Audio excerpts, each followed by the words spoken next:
حبة طبيعية خرافية معجزة فعلا لشد ترهلات الخدود. هترفعلك الخدود المترهلة حتى لو كان عمرك يعدي ال60. هتنقيلك البشرة، هتشدلك التجاعيد حول الفم، وتجاعيد كمان حول الأنف، وكمان تجاعيد الجبهة.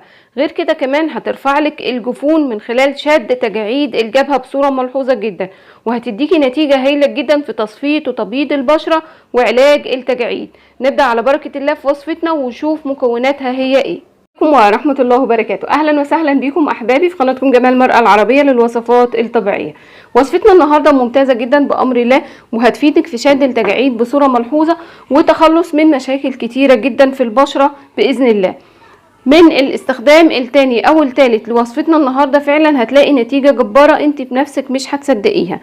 الحبة المعجزة اللي بنتكلم عنها النهاردة وهي الشبة او احجار الشبة، موجودة عند العطار وسهل جدا تتحصلي عليها. ليها فوائد عظيمة جدا في شد التجاعيد وتبييض البشرة بصورة ملحوظة، وهتصفي لك البشرة كمان، وهتديكي نتيجة هايلة جدا في تبييض البشرة والتخلص من التصبغات.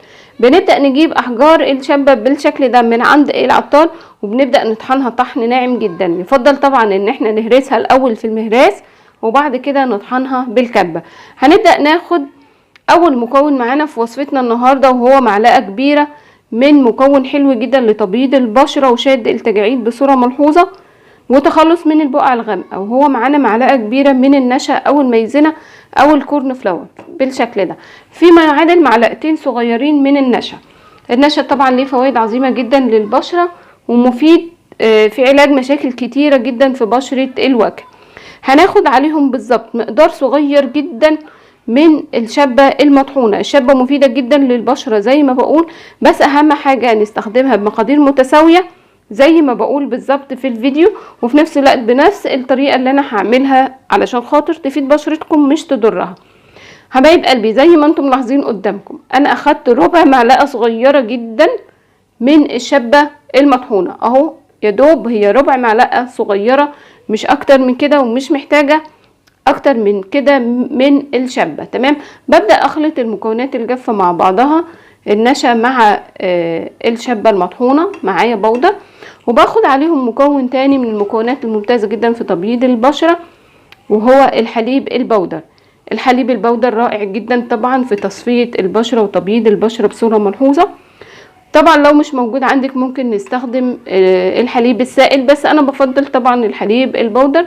ليه؟ لانه بيبقى فيه ميزة كويسة جدا ان لو فضلت معاكي كمية من الماسك اللي احنا هنعمله او الوصفة اللي هنعملها تقدري تحتفظي بيها بكل امان. لكن لو الحليب كان سائل ففي الحالة دي الوصفة بتاعتنا هتبوظ ومش هتفضل مدة الحفظ بتاعتها. ببدأ اقلب المكونات مع بعضها، الشبة مع الحليب البودر والنشا بالشكل ده، وبنبدأ ناخد عليهم مكون من المكونات الممتازة جدا والمفيدة في نفس الوقت للتجاعيد، مذكور في القرآن طبعا ورائع جدا لكل البشرة، وهو زيت الزيتون.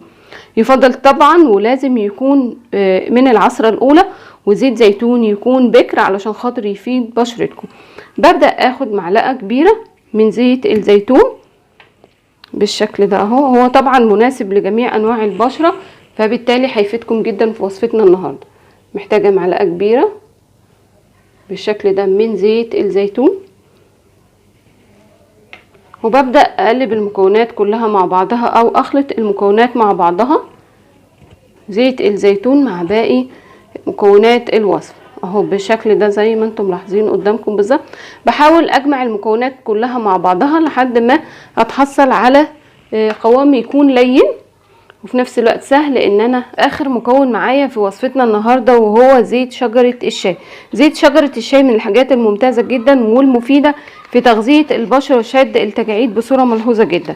انا محتاجة معلقة صغيرة بس من زيت شجرة الشاي.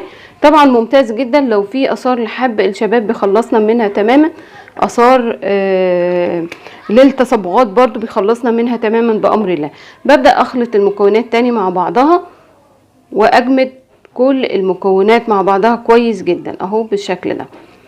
طيب احنا هنخلي وصفتنا دي جانبا كده قبل ما نستخدمها، وبنبدأ نعمل وصفة تانية هنستخدمها كتونر للبشرة يوميا اول ما بنصحى من النوم بعد ما بنستخدم الغسول بتاعنا، بنبدأ نستخدم الوصفة اللي هنعملها دلوقتي كتونر للبشرة. بنبدأ نجيب عبوة بالشكل ده زي ما انتم ملاحظين قدامكم بالظبط، وببدأ اضيف فيها مكون من المكونات الحلوة جدا والمفيدة للبشرة زي ما بقول، وهي معلقة صغيرة من النشا بالشكل ده اهو، وببدأ اخد فيها برضو ربع معلقة صغيرة من الشبة كده، وببدأ اضيف عليها مية عادية جدا من الحنفية، المية اللي بنستخدمها سواء مية مفلترة او مية سبق غليها وبردت بالشكل ده اهو. تمام. وببدأ اخلط المكونات مع بعضها كويس جدا، محتاجة ان هي تدوب تماما في كمية المية اللي معايا. اهم حاجة طبعا ان انا ببدأ اغطيها بالشكل ده اهو، وتكون متغطية كويس جدا ونحتفظ بيها في التلاجة. بنبدأ طبعا للماسك اللي معانا، ببدأ اخد الماسك اللي معايا على بشرة تكون نظيفة كويس جدا ومغسولة وما فيهاش اي نوع من الزيوت او الكريمات.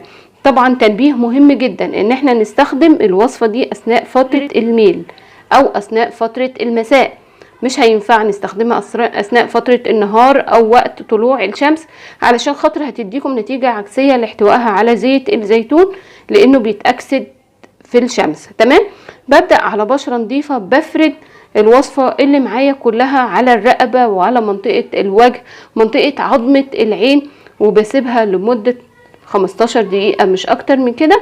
تمام. وببدأ اغسل بشرتي، بنستخدمها مرتين في الاسبوع، هتديكم نتيجة هايلة جدا في شد التجاعيد.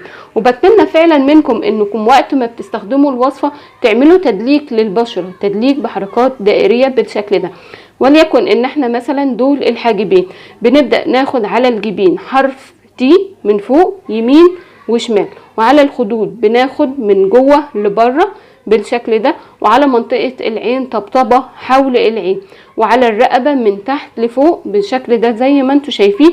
وببدأ افرد منطقة تحت الدقن لحد منطقة خلف الاذن بالشكل ده. مهم جدا التدليك بتاع البشرة ده لانه مفيد جدا للتخلص من التجاعيد، بنستخدمها مرتين زي ما بقول. طيب بالنسبة للتونر اللي انا هستخدمه ازاي؟ ببدأ يوميا بعد ما بستخدم الغسول بتاعي اللي بستخدمه بصورة يوميا ومناسب لبشرتي، ببدأ اخد من التونر اللي معايا، هيكون طبعا محتفظين بيه في التلاجة فهيكون بارد. بنزل بقطنة من بتاعة ازالة الميك اب وببدأ امررها على البشرة كلها وبسيبه لمدة 10 دقايق، بعد كده بشطف بشرتي تاني وببدأ ارطب البشرة. بتمنى من ربنا فعلا الوصفة تكون عند حسن ظنكم ونالت رضاكم. اشوفكم تاني حبايب قلبي في وصفة جديدة. ما تنسوش اكيد بالله عليكم تشجعونا بلايك وشير للفيديو. دمتم في حفظ الله. السلام عليكم ورحمة الله وبركاته.